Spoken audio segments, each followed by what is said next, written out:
Hola amigos, amigas de las redes sociales, bienvenidos a una sesión más del análisis de coyuntura con tu profe de RI.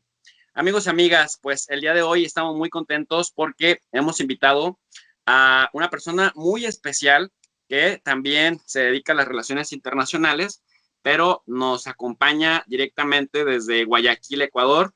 Ella es Viviana Cartagena, quien es licenciada en Ciencia Política y Relaciones Internacionales por la Universidad Casagrande de Guayaquil. Viviana, muchísimas gracias por aceptar la invitación para charlar con nosotros. Hola, querida Jesús. Muchas gracias a ti. Quedo atenta a las preguntas.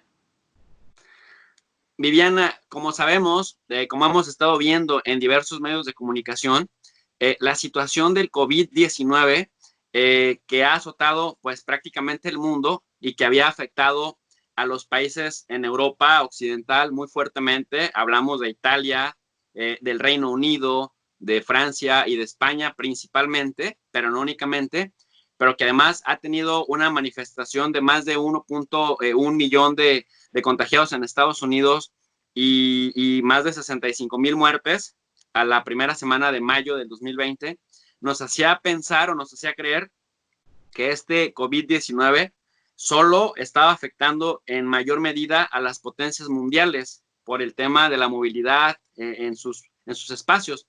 Sin embargo, con Ecuador nos empezó a suceder algo diferente. Ecuador fue como el caso disruptor porque finalmente un país de América Latina, de estos considerados como México de la semiperiferia, nos empezó a dar como nota roja porque finalmente parece ser que agarró mal parado al gobierno ecuatoriano y también encontró las deficiencias del sistema de salud pública de este país. Y bueno, empezaron a salir cifras alarmantes de que a pesar de que Ecuador es un país muy pequeño en comparación a otros países en Sudamérica de solo 17 millones de habitantes, pues de pronto empezamos a ver que las cifras de muertes aumentaban. El gobierno de Ecuador no reconocía las cifras de contagios del 14 de febrero, que más o menos se sospecha que inició el primer caso, y de pronto empezamos a tener imágenes de Ecuador con cajas de personas en la calle que no tenían un entierro digno y que al parecer esto multiplicaba más los contagios. Viviana, en ese contexto, que es bastante doloroso y bastante difícil, ¿cuál ha sido el rol que ha jugado el gobierno ecuatoriano en el tiempo de la cuarentena desde cuando fue decretada esta misma en el país? Claro, bueno, la fecha inicial y oficial decretada por el gobierno fue a partir del lunes 16 de marzo. Sin embargo, en los empleos, en las universidades, ya se venía hablando de que en algún momento se tenía que hacer el teletrabajo o las clases por plataformas virtuales. Esto ya diciéndolo desde viernes 13 de marzo, ¿no? Entonces, bueno, el rol desde ese comienzo evidentemente ha sido negligente debido a que, por ejemplo, los vuelos que llegaban a Guayaquil específicamente, de Europa, de Asia, no estaban siendo controlados. Una primera acción del gobierno que intentaron hacer como para tener este control fue el de poner un puesto del Ministerio de Salud Pública y casi que preguntar si tiene gripe o no tiene gripe, si tiene síntomas o no tiene síntomas y confiar en la palabra de la persona. Lo cual realmente hizo que los casos se multiplicaran por miles hasta ahora. Entonces, no hubo un correcto control, no hubo un correcto seguimiento, no se pudo determinar el verdadero cerco epidemiológico, porque como bien tú lo decías, se sospechaba desde un 14, 15 de febrero con la llegada de esta paciente cero, que sin embargo dentro del gremio de los médicos no fue así. El virus estaba mucho antes de esta primera persona. Entonces, realmente lo que hace el gobierno es tener a este chivo expiatorio, ¿ya? Y ocultar toda la información que los médicos ya tenían conocimiento en Ecuador. Entonces, cuando tú vas a la quincena de marzo con 35 casos confirmados, ya en los hospitales habían más de 700, 600 casos confirmados.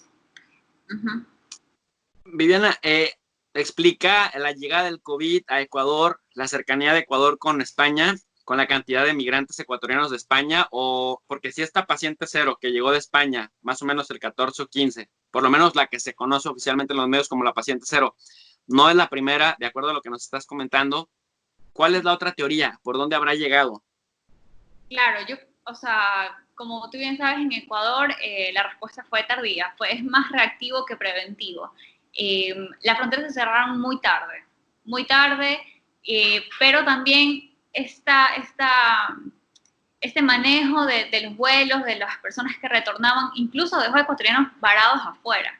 Entonces, lo que dicen también los médicos, ¿no? Porque lo primero que hacían era a partir de sintomatología, más no por un examen propio que te diga, bueno, positivo para COVID. Hasta la fecha no hay de manera masiva. Por eso los casos siguen, la gente sigue muriendo sin ser testeada de positivo o negativo de COVID. Es lo que pasa en Guayaquil. En Guayaquil hay más de 6.000 muertes, pero que no están confirmadas que sean de COVID. Ahora, cuando tú vas y lo registras, lo que tú tienes que decir, bueno, es posible COVID, porque tenía neumonía, porque tenía esto, porque tenía lo otro, que un paro respiratorio, pero no algo que te identifique como tal. Y esto es lo que yo, bueno, y el gremio de médicos lo ha puesto tajantemente hacia el gobierno, de que esto ha sido antes incluso de la, que te digo, de la paciente cero. ¿Cuál ha sido el rol cuál ha sido la evolución de los contagios desde esta paciente cero, por lo menos, hasta la primera semana de mayo del 2020? Claro, mira, como te comentaba, bueno, para inicios de marzo, esta primera paciente fue confirmada el 29 de febrero. Entonces, a partir de inicio de marzo, las primeras 2 semanas fueron subiendo de a poco, de 2, de 3 casos. Para la primera quincena teníamos ya 35 casos. De ahí el alza fue exponencial, o sea, llegábamos a tener 4.000. Después en la noche, o sea, que te decían, bueno, vamos a hacer pruebas en tantos lugares, de 4.000 pasamos a casi 8.000, o sea, un aumento de casi el 50% de los casos del día a la noche. O sea, entonces, bueno, es impresionante porque eso quiere decir que el rol del Estado como tal, de los GATS, incluso el sistema de salud pública, ha sido negligente y un poco tibio, podría decirse, ¿no? No se conseguían las pruebas llegaron a ofrecerse recién a través de laboratorios clínicos, pero a un precio que no era ni siquiera controlado. Te los daban hasta $300. Cuando te comentaba antes en la mañana que el sueldo básico en Ecuador es 400. Entonces, si una persona quiere prevenir este virus o quiere saber cómo actuar si ya está contagiado, tenía que dar parte de su sueldo a una prueba que no estaba siendo controlada. Es más, personalmente yo me hice el examen y la prueba me llegó después del tratamiento. Entonces era una espera terrible y tú pagas por eso, porque llegó en cierto momento la salud a ser un privilegio en Ecuador y específicamente en Guayaquil. Entonces, bueno, después a través de la insistencia de los ciudadanos, a través de las redes, porque las redes han servido muchísimo para hacer presión mientras se nombraban, ¿no? a la alcaldesa, al gobernador de Guayas, al prefecto, que no tuvo un rol bien desempeñado, como se puede decir. Ya estos exámenes llegaron a valorarse en 120 si venías desde un médico privado, y en $80 si venías con receta o con una orden médica de un médico del Ministerio de Salud Pública o del IES, es decir, del sistema de salud público como tal. Entonces, bueno, como te digo, los casos aumentaron hasta un 50% de la noche al día.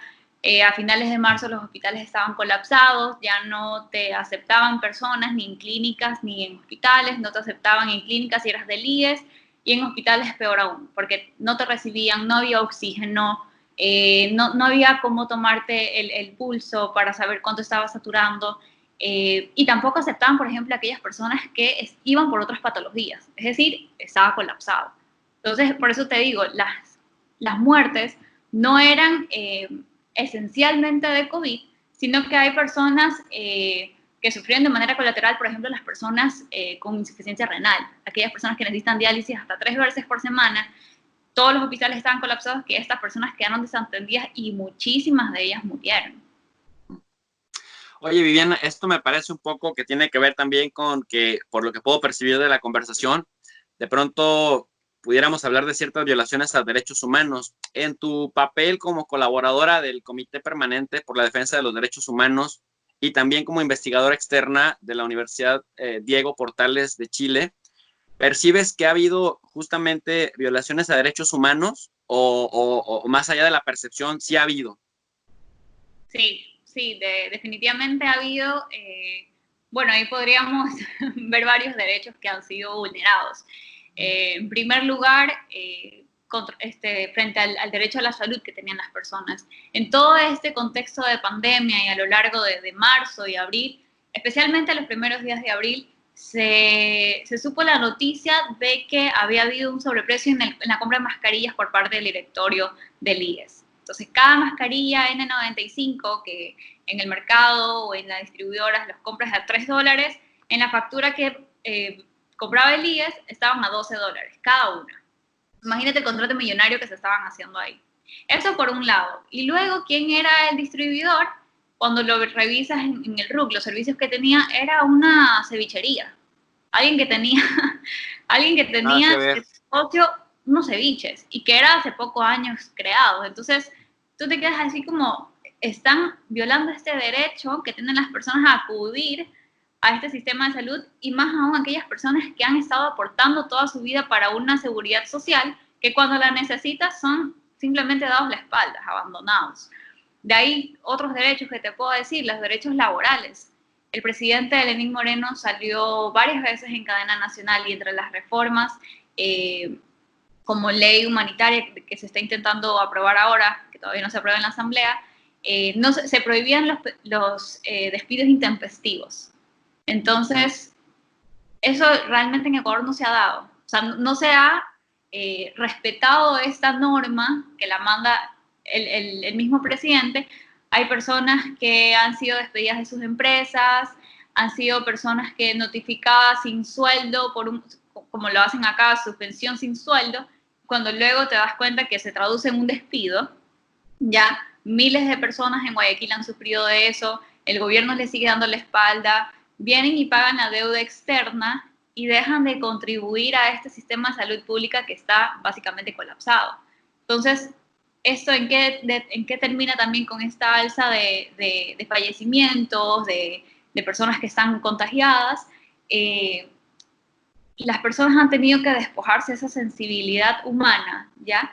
Del velar a tu familiar, a tu padre, a tu hermano, y tienes que irlo a dejar botado en una calle, tienes que dejarlo afuera de tu casa porque adentro se está pudriendo, porque nadie te da atención, llamas al 911 hasta 100 veces y nadie te va a retirar el cuerpo. Entonces, eso tiene que ver también con los derechos culturales. Como te decía, hay personas que no han podido despedir a sus familiares porque lo tienes que dejar ahí, viene medicina legal, se te lo lleva y no sabes dónde está enterrado, no sabes si lo identificaron, porque se te lo llevan identificado de la casa. Sin embargo, lo tienen botado en Pascuales, es un sector periférico de Guayaquil, en donde hay también un camposanto muy grande, en donde están llevando todos los contenedores con los cuerpos.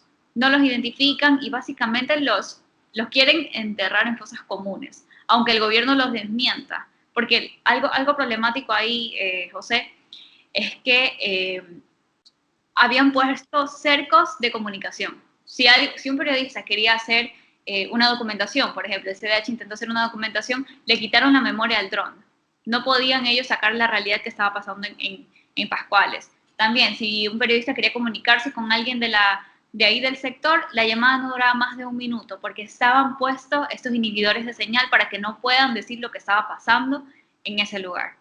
Entonces, claro, tenemos violación a derechos culturales, violación a los derechos laborales, el acceso a la comunicación, a la información veraz, y a este derecho a la salud tan primordial.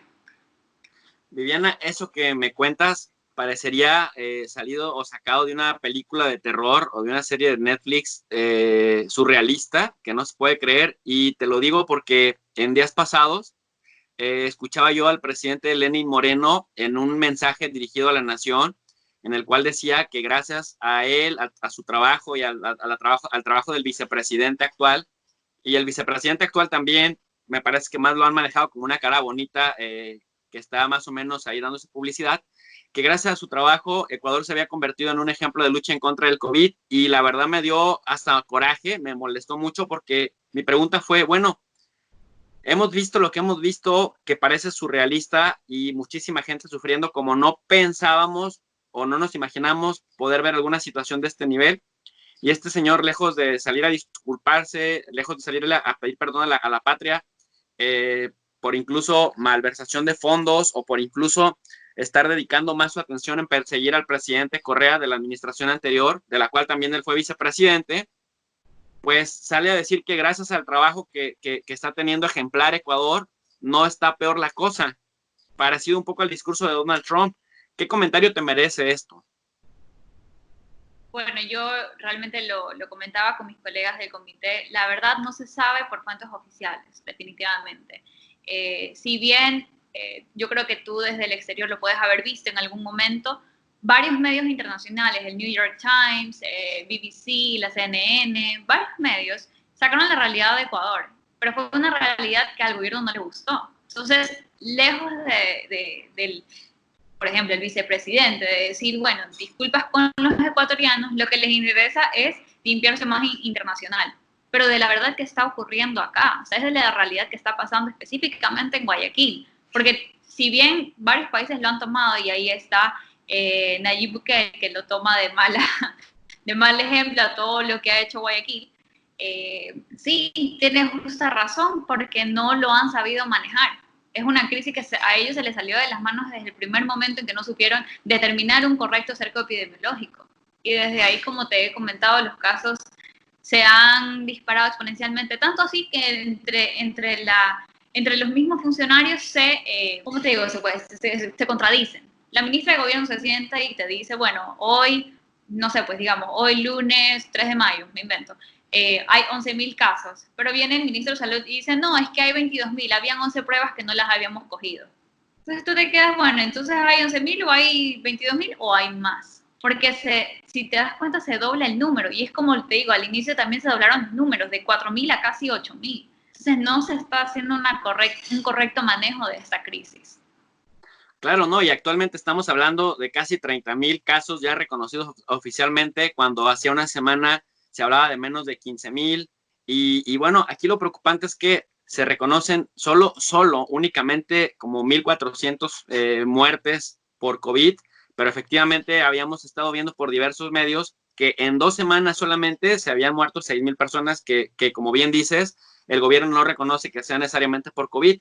Ahora, aquí lo que llama mucho la atención, Viviana, es que Ecuador, en proporción a cada 100,000 habitantes, tiene más o menos una tasa de contagios, si nos fiáramos de las cifras oficiales del gobierno de Ecuador, parecidas a las de Brasil, guardadas en las proporciones. Brasil ya casi le pegó a los 95,000 contagios, ya casi se acerca a 7,000 muertes. Y si dimensionamos que Ecuador tiene 11 o 12 veces menos población, pero en proporción a esto va parecido, estamos hablando de que el caso pues se agrava, porque parece estar descontrolado todavía.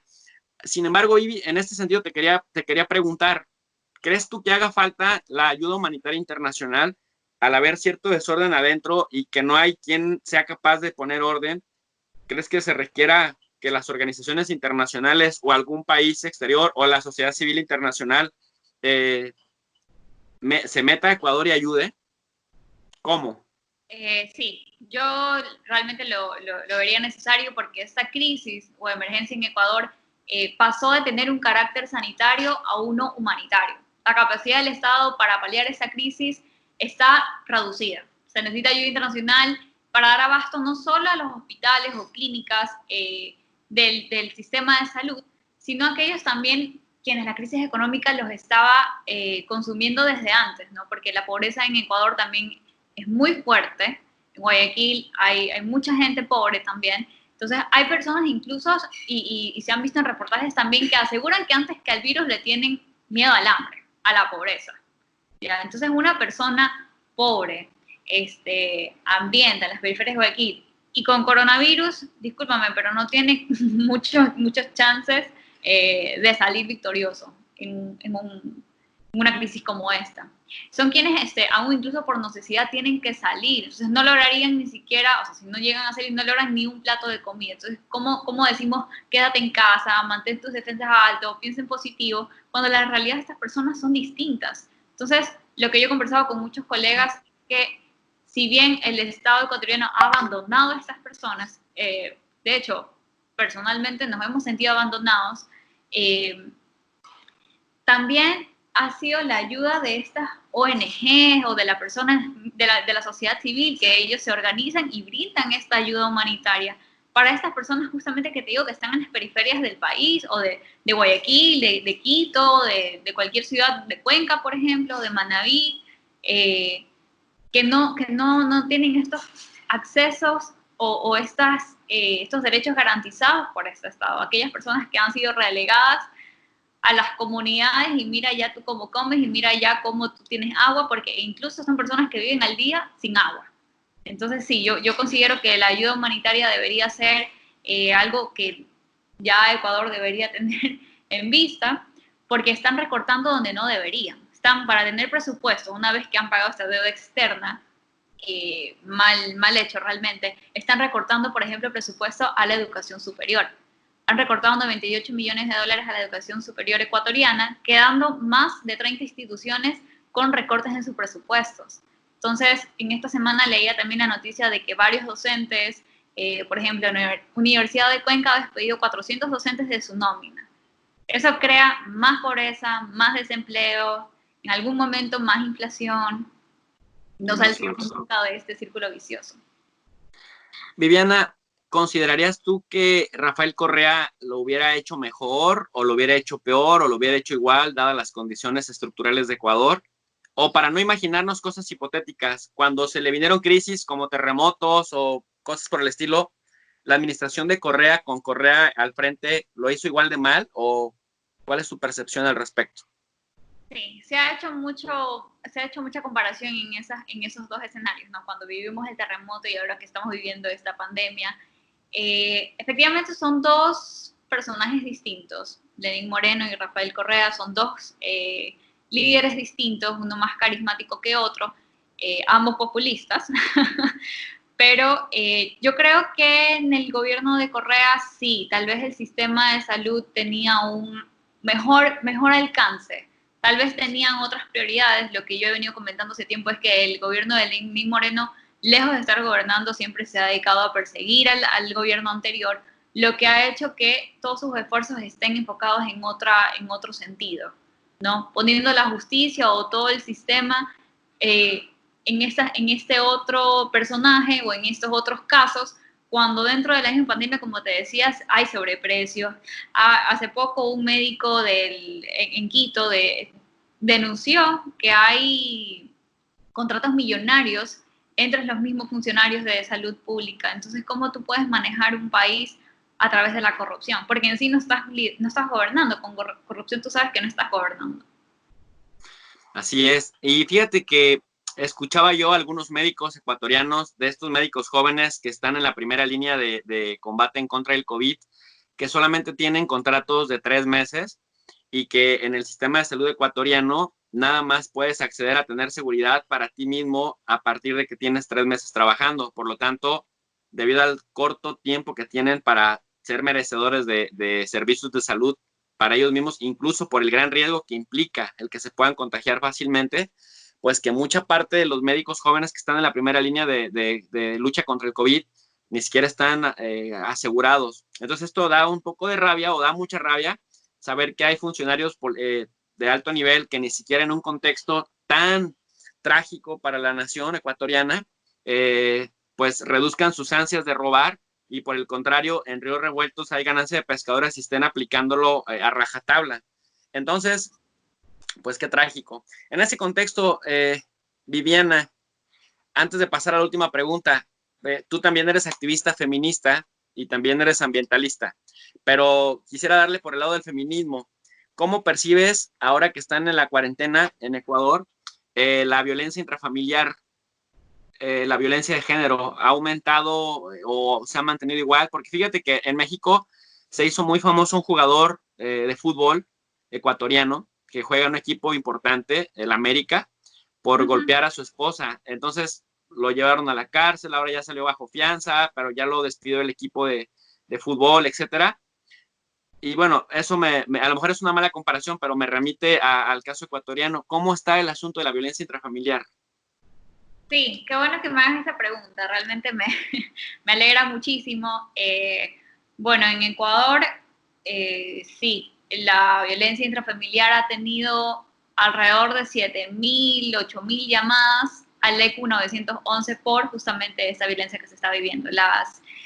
no solo las mujeres, sino las niñas también, quienes a veces viven con sus agresores en casa. Por ejemplo, cuando tú dices quédate en casa, yo me acuerdo cuando recién inició la cuarentena, yo digo, y ahora estas niñas que por lo menos asistían a la escuela, tú sabes que cualquier actividad que ellas tengan por lo menos despejarían las personas que son violentadas sexualmente, por ejemplo. El ir a la escuela, el salir al parque por lo menos les hace seguir adelante, ¿no? Pero el estar encerrado con tu agresor definitivamente tiene que ser una pesadilla. Ahora, el sistema de justicia sí te dice, te brindamos este link, te brindamos este número, pero como te digo, todo el sistema está colapsado. Tú puedes llamar, pero no tienes esta asistencia como tal. Entonces, si a ti como mujer violentada te dicen, si estás viviendo violencia, llama al 911, pero a ti, que también quieres que vayan a retirar el cuerpo de tu familiar, te dicen que llames al 911, ninguno de los dos tiene respuesta. Entonces nos quedamos en las mismas, porque ni a ti te van a retirar tu cuerpo familiar, ni a ti te van a atender por violencia. Ahora, lo que se está haciendo en Ecuador y específicamente en Guayaquil, donde yo te puedo dar más datos como tal, por ejemplo, CEPAM, que es el Centro Ecuatoriano de Trabajo y Acción y Promoción hacia la Mujer, hace videos que se puedan publicar en las redes y que se pueda viralizar. Son videos que, por ejemplo, te dicen, este video no tiene audio por tu seguridad. Entonces es un video que tú puedes abrirlo con tu seguridad, no tiene sonido y te dicen, si estás siendo violentada, puedes llamar a esto, o puedes escribirme por esto, o puedes escribir a tal número, o puedes escribir por tal correo. ¿Ya? O la gente se solidariza a través de Facebook, por ejemplo, con el post, escríbeme que si tengo tal pulsera, o si me hago entender, o sea, maneras que distraigan a este posible agresor en tu hogar. Entonces sí, la violencia de género es algo que ya se estaba viviendo en Ecuador desde antes. De hecho, el presupuesto también fue reducido ya en un 84%. Entonces las mujeres quedaron prácticamente desamparadas y en esta pandemia aún peor, porque el sistema de justicia, como te digo, no abastece. Oye, Viviana, y aún en ese tema, el presidente Lenín Moreno lo ha hecho de mal a peor, ¿no? Salió a decir que cuando el acosador era guapo, entonces no se consideraba acoso. Una vergüenza internacional, me parece. Vergüenza ajena. ¿Había alguna cifra, más o menos algún estimado de casos de mujeres violentadas en sus hogares en Ecuador? ¿Cuál era al principio del COVID y cuál es ahora, si se tiene algún estimado? Porque me imagino que debe ser muy complejo. Sí, antes cada 3 días una mujer moría por violencia de género. Cada 3 días una mujer era violentada, o cada 72 horas, como lo quieran ver. Es una cifra que manejábamos siempre con el CEPAM y con el CDH, que digo es el comité.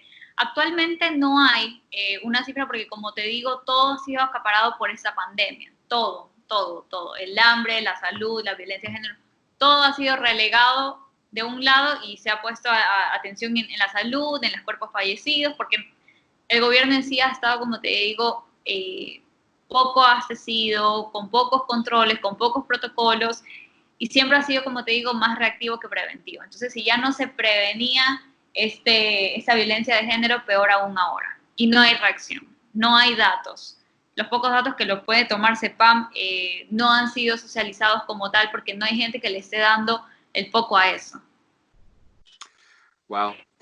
Oye, Viviana, pues entonces, en ese caso, ¿qué le espera a Ecuador en este 2020 desde tu percepción? Bueno, de algo que ya se puede ver y que va a continuar probablemente son los despidos que van a existir. La educación está complicada porque si bien se están quedando sin, primero que los estudiantes no se están registrando en las instituciones educativas privadas, al menos, por ejemplo. También del lado público hay estos despidos de los docentes. Entonces eso crea se va a elevar el índice de desempleo, porque acá siempre han manejado el índice de desempleo de manera incorrecta, ¿no? Siempre te han puesto como estás en empleo a algo cuando estás en subempleo. Entonces todos sabemos que son datos falsos, no muestra lo que es la realidad de Ecuador. Eso por un lado, por el lado del empleo. En la crisis económica, con esto del petróleo, por ejemplo, y con las importaciones que han estado negadas durante todo este tiempo, va a ser muy fuerte para las empresas privadas. Por ejemplo, los contratos están a merced de los empresarios, no se va a tener una estabilidad laboral. Ecuador ya no lo estaba viviendo incluso, pero aún más con el Ministerio de Trabajo, que te dice, bueno, puedes tú reducir, o sea, tú le pones el sueldo a tu empleado dependiendo de, o puedes tenderlo solo por 3 meses y luego te puedes despedir. O sea, no te da ninguna seguridad laboral. Entonces, nuevamente volvemos a esta violación de derechos laborales, volvemos a esta violación de derechos culturales, volvemos a esta violación de derechos a la seguridad, a una salud, etcétera. Ya de el escándalo que se gestionó, que se armó por la entrega de Julian Assange a las autoridades del Reino Unido o del vicepresidente encarcelado Jorge Glass, pues ya creo que ya pasaron a segundo término en la narrativa pública ecuatoriana, ¿verdad? Espero que en futuras contribuciones pudiéramos hablar al respecto, Viviana. Por lo pronto te agradezco muchísimo pues estas reflexiones que compartes con la plataforma de Tu Profe de RI, tú que también eres parte de la Academia de RI. Muchísimas gracias a ti por la invitación, José. Pues, amigos y amigas, ella es Viviana Cartagena, licenciada en Ciencia Política y Relaciones Internacionales de la Universidad Casa Grande de Guayaquil. Si les ha gustado este video, pues les recuerdo que nos apoyen con unos likes, que compartan el video, que se suscriban, que hagan clic en la campanita para que el algoritmo de YouTube nos agarre y podamos llegar a más personas de habla hispana y pues alrededor del mundo. Muchísimas gracias y seguimos en contacto. Gracias.